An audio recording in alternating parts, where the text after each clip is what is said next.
Hello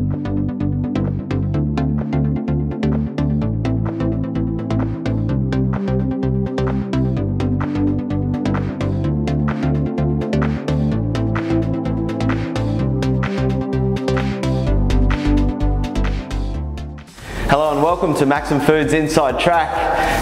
We were going to do the filming on the roof today, but Motley Crue and Def Leppard, for all you old rockers out there, are rehearsing at the moment for their concert tonight, so making a bit too much noise. So we're back in the boardroom. Hope you've all been well. It's been 3 weeks since we last spoke. I hope everything is going well out there. Not much change in the market over the last 3 weeks. Pretty stable conditions. Let's delve into the commodities.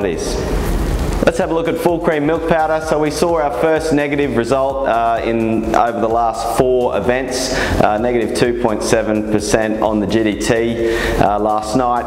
We have just gone over the peak, well, New Zealand has just gone over the peak milk, so we will see the supply taper off. In terms of a short to medium term outlook, demand conditions will have to pick up globally for that price to continue to drive up. So we're seeing things, relatively stable over the next 6 months.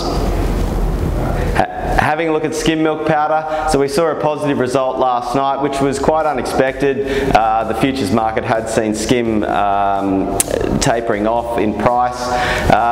It is a good positive result, and it does show that skim demand is climbing back after being in the doldrums for the last sort of 6 months. So we're seeing some good strength and momentum in skim. So we may set the foundations for it to get back to that 5-year averages.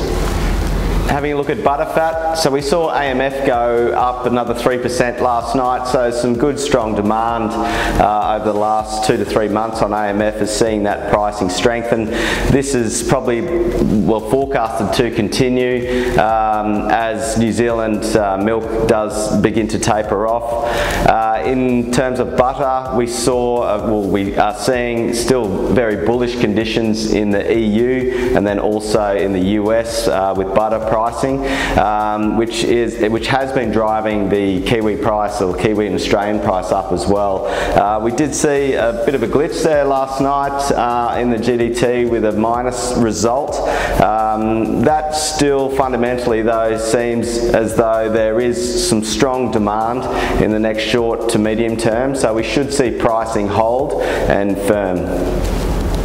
Having a look at cheese today, if on a global view, if you look in the EU, things have stabilised, still relatively stable to bullish conditions. In the US, cheese pricing has remained stable as well.